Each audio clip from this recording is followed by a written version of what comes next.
Hey, everybody. Good evening. It is about 5:30, a little bit after 5:30. It is Dr. Lisa. Good evening. I'm so happy to talk to all of you, and I'm glad you have joined me. Thank you so much. I know you have a lot of questions. I am going to answer some of the questions, the most common questions that I've been getting. More than likely next week, I'm going to answer one that keeps coming up this week that is tied to Blog 41, which is what we're going to talk about today. But before we do that, I want you to know that if you do want to join live, you can do so. Some of you have done that, and I appreciate it. You can join live on Podbean. I am also on Instagram right now, live. The handle is at Kids Can See Ghosts. Can you? Very easy. You can join me there if you want to see what I look like, which I'm so exhausted, guys. Today I am on Instagram with no makeup. And I did not comb my hair. This is 3-day hair. But guess what? I am here. Um, you can also email me at kidscanseeghosts@gmail.com. And if you want to leave a message for me, you can do so at area code 765-205-1959. Those of you who were listening on Facebook, I apologize. My computer just died, and for some reason, the cord is not in my location, so I can't plug it in real quick. But just as soon as I get that plug back, if I get it before the show ends, I will go back live on Facebook. In the meantime, join me on Podbean or Instagram. Whew, have you guys had a rough week? Whew, it's been a long week, which is why I look so tired on Instagram. So, hello. um, One of the questions that I have gotten a couple times is what is the difference between a psychiatrist and a psychologist? So, all of you who listen to me already know that I'm actually a psychologist. There are different types of psychologists. You can be a social psychologist, you can be an educational psychologist, clinical psychologist, school psychologist. You can also be a clinical psychologist and major in a couple of different things. So, my specialty is in child and adolescent behavior. There are some individuals who are in forensics, and you have clinical psychologists who are research. So, that particular specialty, clinical psychology, gives us a wide variety of different things that we can do. Also, the doctorate of philosophy degree can do that as well. So you can be a researcher, you can practice with a license, you can practice privately. The reason that I am in the schools is because I have the background in school psychology. A clinical program doesn't always teach you various school issues, and the reason and train you to work as a school psychologist because it's clinical psychology. Makes sense, right? So the reason that I can do school psych is because that was actually my major for my master's degree, and I have had a school psych certification or license for many years, probably, oh gosh, 23, 24 years this year. So that is the reason that I can work in the schools. The difference between all of that and a psychiatrist, guys, is that a psychiatrist actually goes to medical school. They are medical doctors, just medical doctors of psychiatry, mental health. So if your state or jurisdiction does not allow psychologists to write prescriptions, then typically individuals will go to a psychiatrist to actually get prescriptions. Some people go to their general practitioners because, admittedly, the wait at times can be a lot longer for a psychiatrist or even especially a psychologist, you know. And so a lot of people tend to go to their general practitioners and their pediatricians for prescriptions. What I do not like, however, I'll say that again. What I do not like and I do not have an appreciation for is when pediatricians in particular write prescriptions for mental health issues such as ADHD, symptoms of ADHD, without actually having evidence of those children having those. So I don't like it when we do a trial run of medication. And sometimes that is done because, again, the waits are so long. But I would rather have kids tested by a neuropsychologist, which is a totally different, another area or branch of psychology, and or a psychologist who does testing, extensive testing for neurotypical, atypical, ailments such as ADHD or autism or any other type of behavior disorder. So you want to make sure you go to the right people for these things. I am understanding about those wait times being so long, but you really don't know if the medication works if you don't know what the actual diagnosis is. And if a kid has symptoms of ADHD, it doesn't mean that they have ADHD. It also does not mean that they are entitled to an IEP just because they have ADHD. So please remember that your kids have to have eligibility for an IEP and they must meet that eligibility. So they must, for example, in Illinois, we can't just say yes to a kid who has ADHD and give them services, special education services. Those kids' symptoms have to interfere academically. And so when they interfere academically, then we can consider, eligibility with the special education team. So keep those things in mind. A psychiatrist is not involved in any of that stuff. And most of them don't want to be. They are fine in hospitals and private practices, seeing individuals, writing prescriptions, and some of them do get into therapy. Testing, more than likely, no. When I say testing, I mean IQ, academics, for autism, other educational, disabilities. So they typically don't get into that. They'll say, go see a psychologist and let them test you. And so that's where we come into play. So what's the difference? Writing prescriptions or not. And in some states, such as Illinois, psychologists who are approved by the state board, they have a license to practice psychology, and they also have a license from the board to write prescriptions. They can do that, which is something that I learned, a couple of months ago in Illinois. So some states are moving to allow psychologists to write prescriptions. And that's great news to me.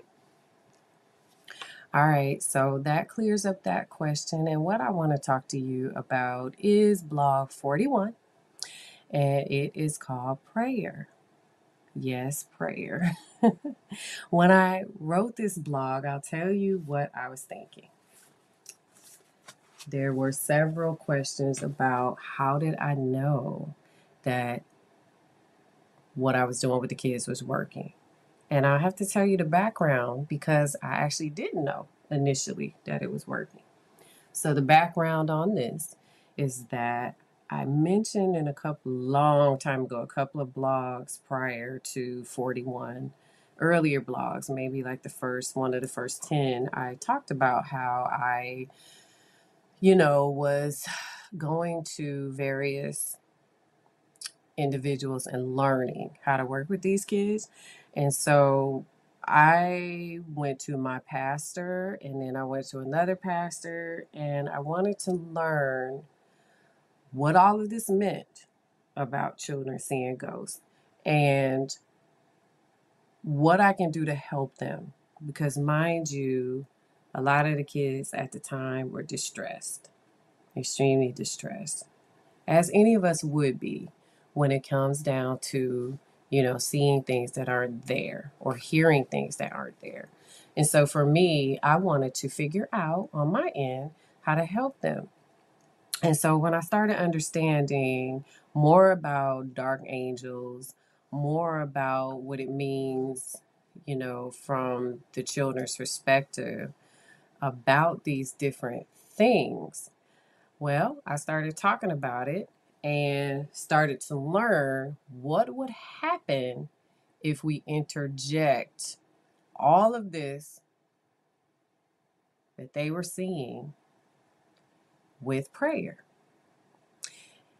The reason that happened, another reason, is because a lot of the kids kept telling me that they saw God's angels. And so, in my own curiosity about both dark angels and God's angels, and mind you, it was curiosity simply because I had never experienced these things before. I had never been trained to work with kids that can see ghosts. All I was trained to do, for the most part, is determine whether or not um, people had auditory, tactile, or visual hallucinations and how that correlates to psychotic disorders and some, mood disorders and personality disorders. So in my mind, this was new to me to have some children and some parents and the other adults in front of me saying, hey, I see, ghosts. So let me give you an example. Recently, I worked with someone who talked about they can see a little boy ghost, right? So imagine if you were me and you had a whole host of, people coming to you who could do this, but then right now in 2022, it's all happening again. I'm just better equipped now. So when I was younger and new in the field, this was happening to me repeatedly. And a lot of my colleagues can tell you that this was actually happening to me. And so there was no treatment plan to address this, right? And there was only consultations, which is why so many of my colleagues knew about it and remember these stories. There was no manual that I can read. There was no therapy manual that I could use. Literally, there wasn't anything. And mind you, keep in mind, when I started in the field, we just started getting into technology. So there were no iPhones, there were no Androids, there was no Google. So there was no advanced technology like you all have now. And so I was really relying on, learning from anyone that I could. And so when I talked to different pastors and other individuals, like adults who were going through this, I learned that there was a true difference in what they could see. So they could see dark angels, which kids call them dark angels again, adults will call them demons, right? And so they could see these different things. And for me, it was kind of like, okay, well, explain to me, what it's like. So when I started sharing with, these pastors what it was like for these different people, well, what happened was they started telling me, okay, there is a difference in what they see, like they're explaining it to you. There are demons, which are dark angels. There are angels, and not all white angels are of God. So these kids, if they're going to see these things, not only do they need to cope with them, but they need to understand what they're seeing. So, based upon everything that, I was soaking it up, just soaking up, all kinds of information, that I was learning. I thought one day, when I encounter a child, I still remember that day too. When I encounter a child like this, what I'm gonna do is see if prayer works. It's as simple as that. Nothing more, nothing scientific, nothing else to tell you. In my mind, I just said, you know what? I'm learning all this stuff. I'm going to see if it works. So one day, I paused because I remember that day and what it looked like.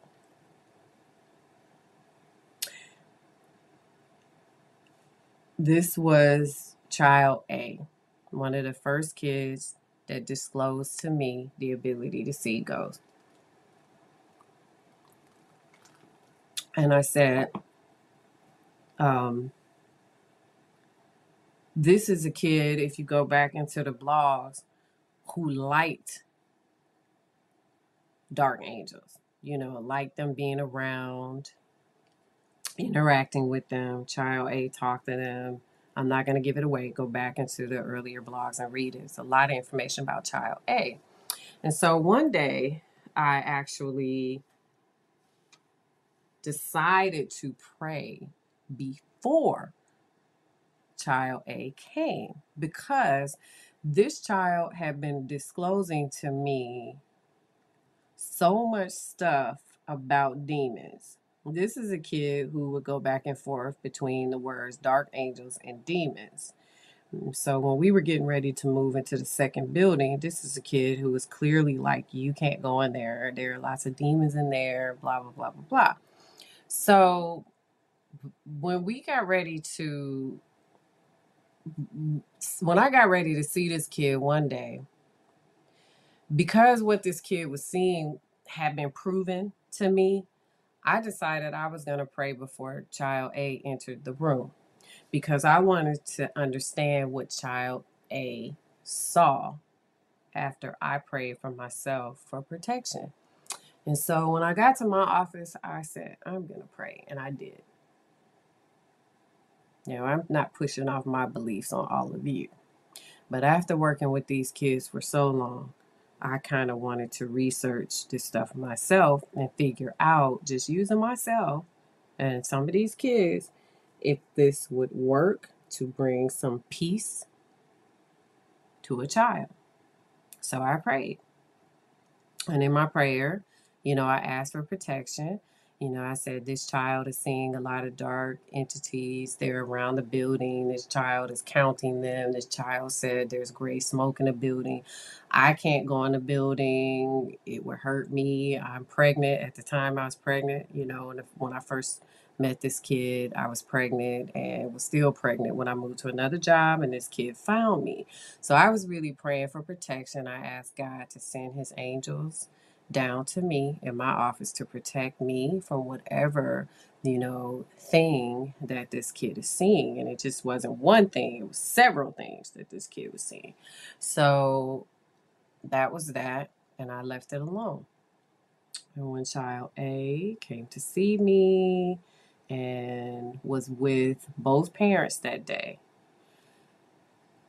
child A came into my office and said, "Oh my goodness, what did you do?" Something like that. And I'm just paraphrasing here, you know, and was looking around the room and was really excited about what was seen. So the mother was asking, "What do you see? What do you see?" It's like, "Angels are in here." And I dropped, I almost had my baby at that moment. And listen, a lot of people believe in God, right? And it's more of a, you know, what's in your heart, right? And it's what's in my heart. It's always difficult for people to believe in religion for a lot of reasons, but one reason in particular I believe is because it's not, it's something that you can't see. Sometimes when you can't see things, it's not real.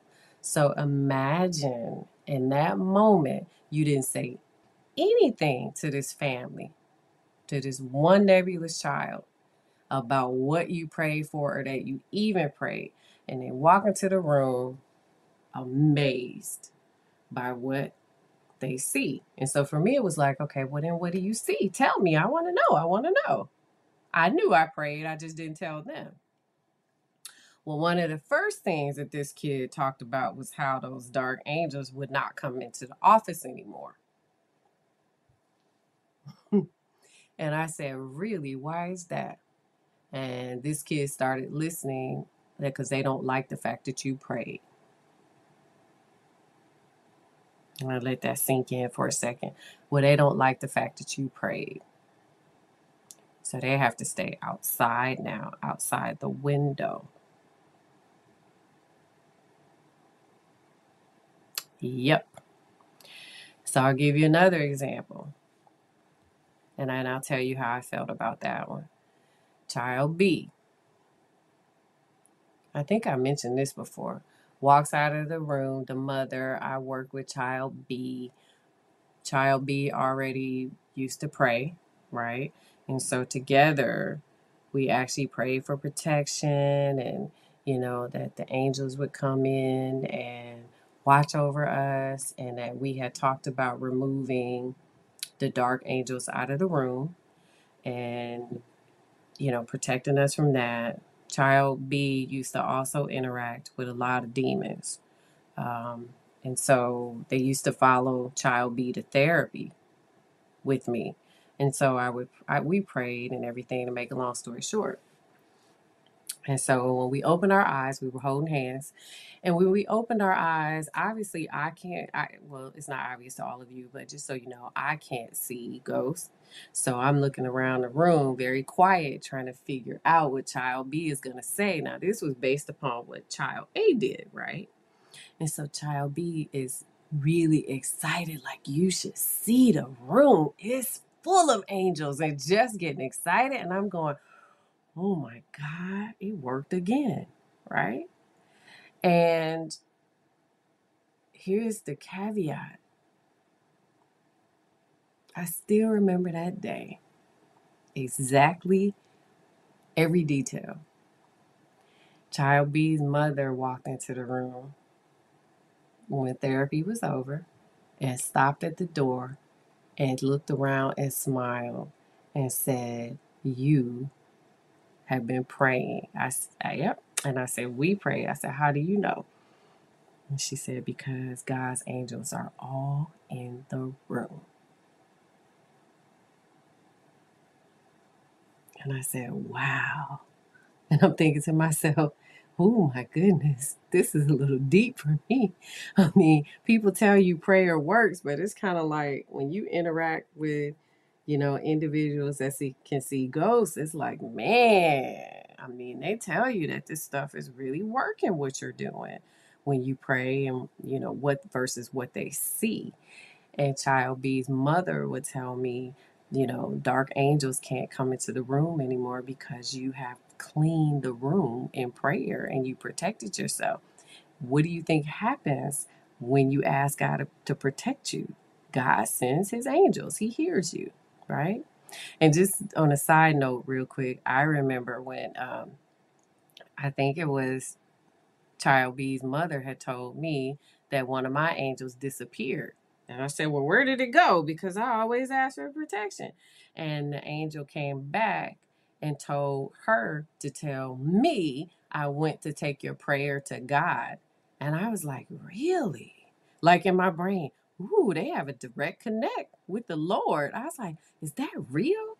And then she said, "Yeah, it's standing behind you saying I had to intercede for you. So when you prayed, I went to God and told God that you prayed." And I was like, oh, this is real. So imagine, case after case after case like this.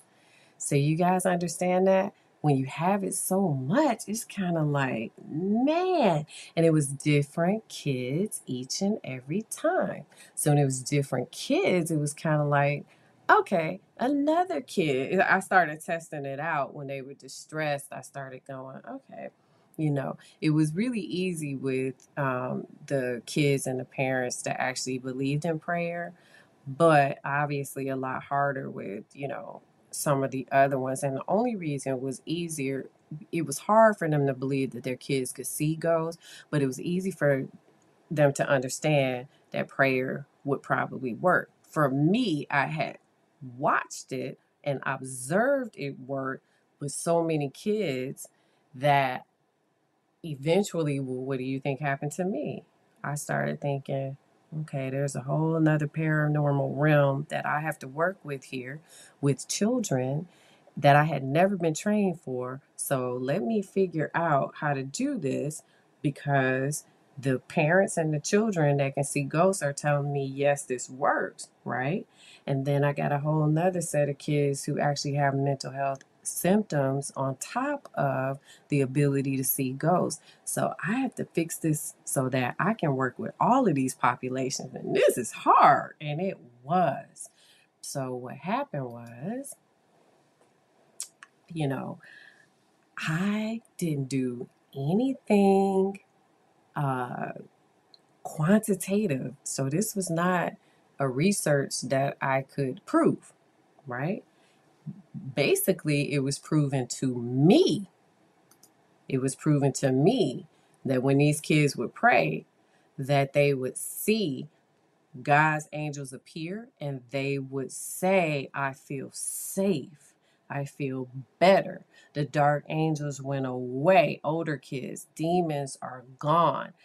God's angels now follow me. Anytime I feel as if a dark angel or demon for older kids would try to influence me to do something or hurt me, or this angel just walks past me. I'm sorry, not an angel. This demon just walked past me, or it changed into this being and it scared me, or etc., etc., etc. And then these kids are like, I just started to pray. How many times have you read about someone who could see ghosts, who felt like they were just being attacked by dark entities, and they would just cry out to God and they would just say, help me, Jesus, or anything, and they will tell you that those dark angels stopped? Or how many people, I wrote up a blog about sleep paralysis, how many people experience, sleep paralysis or symptoms of sleep paralysis and feel as if something is holding them down in the bed and they can't get up, and they call out God's name or they start to pray, leave me alone, and the things leave them alone. So after all this, I started to do what? Read over and over and over again about what this stuff meant, why it worked, how it helped individuals, to the point where how it got rid of dark angels. Because what do I always say? Based upon what I learned, dark angels are not your friends. And why they had to obey us when these kids prayed, and why angels were sent to us when these kids pray. Sometimes it got to the point in my office where these kids started their therapy with prayer because they could see the protection. It made them feel stronger. It made them feel wiser. It made them feel safe. I saw their smiles when God's angels would appear. I saw their relief when dark angels would leave. I saw how captivated they were. It was in their eyes when they would, and I'm looking around now like I can see ghosts, but guys, I can't. Okay, I'm just reminiscing about how the kids look. They would look around the room and they would be so happy, and they could resume therapy, or they can start, or they felt like, now I know what to do when there's a dark angel in my closet. Closets were popular. Or there's a dark angel at the foot of my bed. The foot of my bed was a popular one. Or there were dark angels in my basement. The basement is popular. Or there are demons outside of my window at night. And that was popular too. So they felt like, okay, the next time they would come to me, some of this stuff would change. One of the changes that I would see was in their mental health. And it just prompted me to start studying the correlation between mental health and spirituality, and how it worked and why. And so that's something that you guys can do as well. You can look up why this stuff works, how it correlates together, and actually look up how prayer can improve the lives of kids and adults who see ghosts. I had a lady once send me a message, and she told me not to tell people that the only thing they need to do is pray to get rid of dark angels. And people aren't going to always agree with you, right? And people are entitled to how they feel. And I actually welcome comments like that because it keeps me on my toes. But it's how she said it. She told me, you don't need to tell the public that. And I told her, you don't tell me what to tell the public. I tell the public what works, and I don't lie about it. And I tell the public about these stories on behalf of these kids because I promised them one day I would do it. So these are actually true stories that happened in my career in psychology, and a part of that truth is sharing with you all what worked and what I did not learn in school versus the in vivo learning from these kids. It was a lot of learning and it was a long journey. So I talked to you guys about prayer because that is what worked to decrease the symptoms of mental health at that time with nebulous children, but also giving them some control back. When I say control, think about it like this. You open your eyes in the morning, you see a ghost. You go brush your teeth, you look in the mirror, you see a ghost. You go to school or you go to work, you see a ghost. There are lots of people who can relate to that.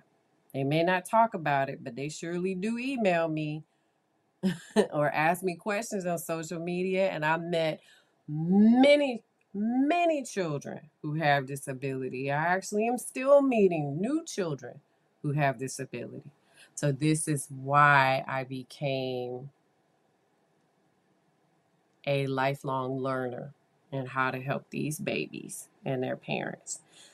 So that's it. There was nothing else to it. I tried it once I learned it and it works. It was a peaceful time for them. Let's see. Now, secular parents also became witnesses to this. So it wasn't, and I'll say this again, in community mental health, you do not know what type of clients you're going to get. None of this was known to me. Not even that they can see ghosts in the majority of the cases, right? Most people are embarrassed to tell you, although eventually they will, especially children when they feel comfortable with you. But these were random individuals that were pulled off of a waiting list each and every time. Each and every time, okay? The only child who, when I saw child A again, so I saw child A twice in two different companies. The second time, child A was not on the waiting list because I already knew that kid, and that those parents found me to help him. That's the only kid. I'm always honest about that stuff. So I want you guys to understand these are true stories, and this is truly what happened in my career. And so what worked for them, honestly, was prayer. Now, put that aside because I want you to understand too that I still had to work as a mental health professional. So that's never lost in any of this stuff. It always worked together when it was needed, especially in building number 2. Numero dos. Building 2. How do I explain this to you? That building, all 4 buildings, and if you don't know what I'm talking about, go back in earlier blogs because I talk about all 4 buildings. Let me see, not 4, 1, 2, 3. The 4th building was not owned by this company. All 3 buildings were haunted, okay? I didn't know that when I was hired for the job, but they knew. All right, I explained this in earlier podcasts and on my blog, so go back and read that. Building 2 had a lot of activity. When the kids would come to see me, excuse me, in building 2,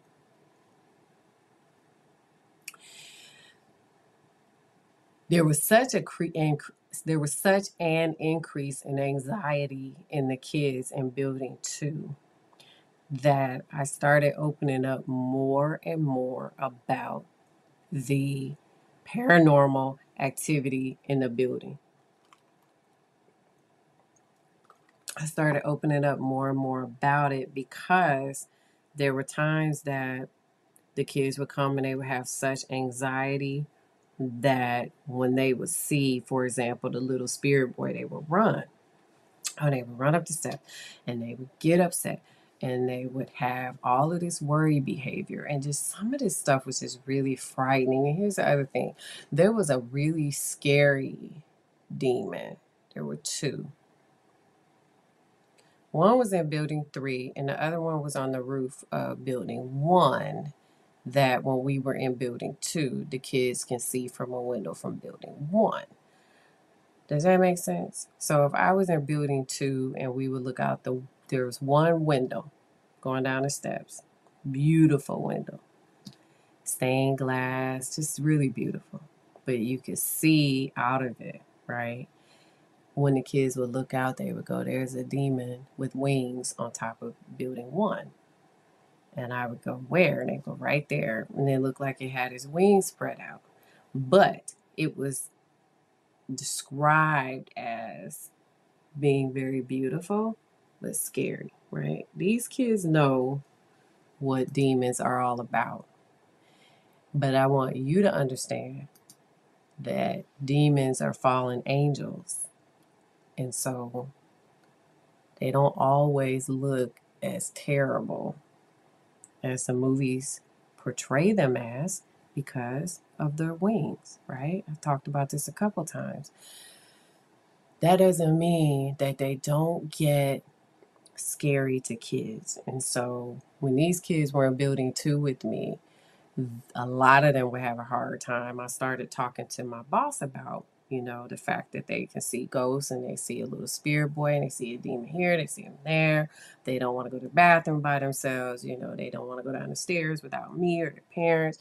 I mean, it was getting worse, right? And so we cleansed the building, my boss and I. But in my office, the kids would feel safe.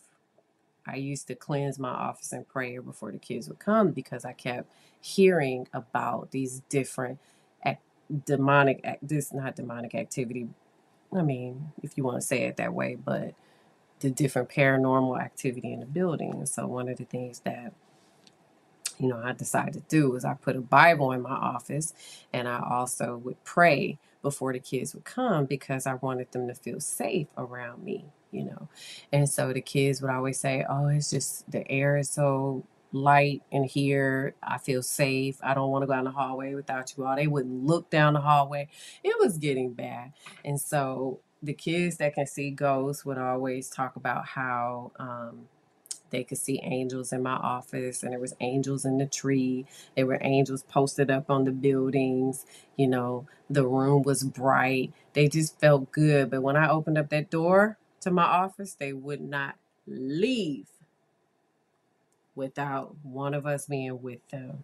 So they were very scary. So imagine if, I'm sorry, they were very scared. So imagine if this is your life. So you over and over again, you start to feel helpless, you start to feel hopeless, you start having anxiety, and you feel like you are out of options because these ghosts keep coming to you, right? And they get scared. So giving them is kind of like, I don't want to say it like this, but this is in kind of layman's terms, giving them a placebo pill and then giving one group of people a placebo and saying, yes, this will decrease this, versus giving the people actually, a real pill and then looking at the differences in them. So it's the same concept. So I was giving children who could see ghosts that kind of hope, and children who couldn't see ghosts that kind of hope. So the same thing through prayer. The difference is this group over here to my left, in my left hand, saw ghosts and then could see what happened after they prayed. The other group of children couldn't do that, but they felt relieved. So I didn't always incorporate prayer into practice. Didn't do that because I don't push any type of religion off on anybody. It's an individual choice. But what I can tell you is that this is what worked to decrease some of the torment that Nebula's children felt. But also, when kids who couldn't see ghosts believed in prayer and wanted to do it, I would do that with them as well. Some of the kids that I work with now talk about prayer and God and stuff, and I let them do that. That's fine.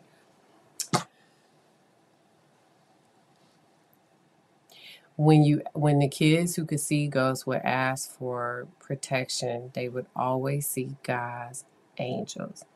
I want you guys to know if you ask these kids, they will more than likely show you what happens. And they would tell you whenever they feel scared, they go ahead and they pray about it. So that's what continued to happen. Actually, a couple of kids that I see now that see ghosts, they said that since I had talked to them about, how prayer gives them some control over what they see, they actually one in particular I haven't written about went home and started that, and the room has been clear at night now. So you see what I mean? So my thing is, even if it wasn't just in the kid's head, let's just say these are imaginary friends, prayer doesn't hurt. It didn't hurt the kids. You're not giving them tools that are going to hurt them by telling them, hey, try to protect yourself through prayer. When you pray, open your eyes. What do you see? If you see God's angels, that's exactly what you want. Even if you have to pray again, you go to school. These, demons do follow kids to school, according to what nebulous children have told me. And so you tell them to go to school. This is your armor of protection. You can, pray about this. I remember one little boy told me over and over again he would go to school and there was a ghost who would follow him and pull his backpack and would take his pencils and would drop his pencils or raise his pencils on his desk. Just annoying the kid. And so I said, hey,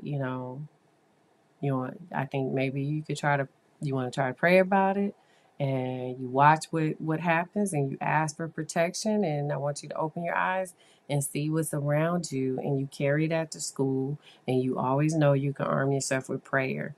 And this kid said, I didn't know I could do that. I'm like, you can pray if you want to. And guess what happened? This kid prayed, and that annoying little demon that was bothering this kid at school went away. So there's nothing, wrong with if you have a nebulous child, even if you don't believe in God, there's nothing wrong with you trying, because see, these kids can see what you can't. And if you are a nebulous parent, so if you are a parent who can actually see ghosts, then you already know that if your kid prays for protection, what you will see. Nebulous parents have told me that over and over again. When I pray for these things to go away, they go away, and I ask for protection, but you have to ask God to send his angels. If you don't say that, God doesn't know what the heck you want, so ask him. And so it was such an amazing spiritual awakening for me, but it was also an amazing experience because excuse me, think about it, if that happened to you. I said, whoa, a lot of us learned about this stuff all our lives. And I'm like, I've never ever seen any type of entity. And then to watch these kids feel themselves with excitement once they see these angels and they feel more in control of what was happening to them, for me, it was kind of like, wow, especially that day when that angel told Child B's mother. It had to intercede to God for me. And recently, I'll tell you something funny.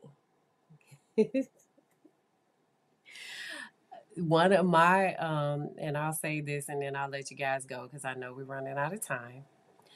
One child that I work with told me something that made me giggle.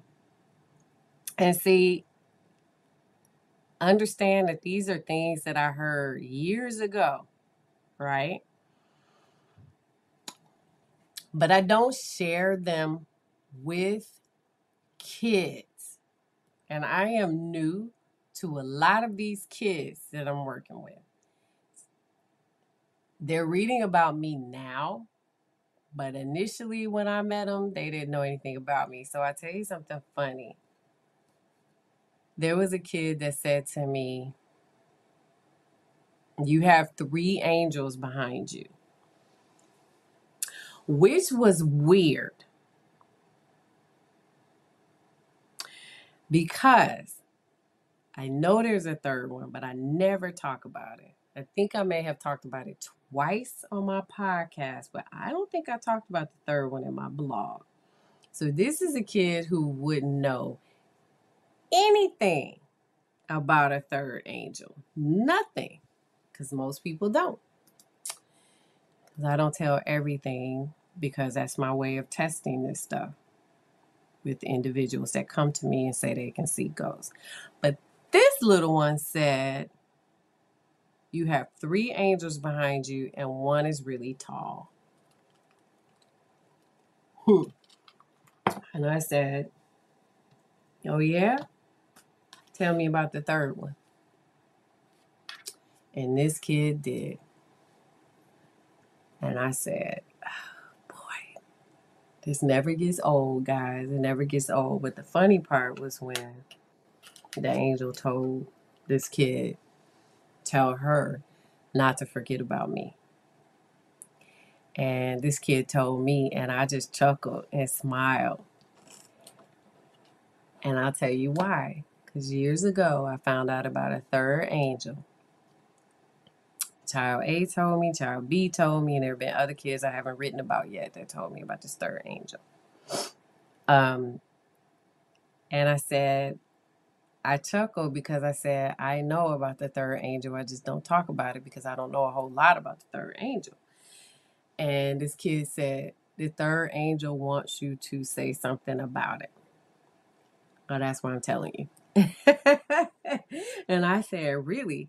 Because I don't know a whole lot about it. I think I know it's male. And it guards me outside, but for some reason was in the building. And I asked, is that the same angel? And this kid said, yep. It does not want you to forget about it and talk about it. And I said, okay. And the funny thing is, I said, no one knows about that third angel. So you see how this stuff is proven to me over and over and over again. This kid went as far as saying to me, every time you move, that one angel moves right behind you, which is the same story that nebulous kids have told me for years. I said, is it a boy or a girl? She said, a girl. I said, what does she look like? She's very tall. They're a little blurry to me, but I can see them. And I said, well, I got another nebulous child. So you see how this goes for me? And so this is a child who recently I talked to about, protecting herself because the torment of dark angels was impacting her mental health. So we're still working on it, and I'll keep you posted. I have written about this kid a little bit, but there's more to unpack with her. But I am going to talk about that third angel just because I was instructed not to forget about it. I just have to learn more about it. So when I do encounter a nebulous child who is able to interact with this angel, then I will share with you all the information I know about this angel. So in the meantime, we are going to end this. If you have any questions or comments, you make sure you let me know. I hope you guys have a great rest of the week, and I'll talk to you next week. Next week, we are going to be talking about demon possessions, I believe. Yeah. Oh no, neglected children is next week because that was a request from someone, and then we will talk about possessions. I want you to read the blog before I talk about neglected children or possession. All right, you guys. I'll chat with you later. Bye bye.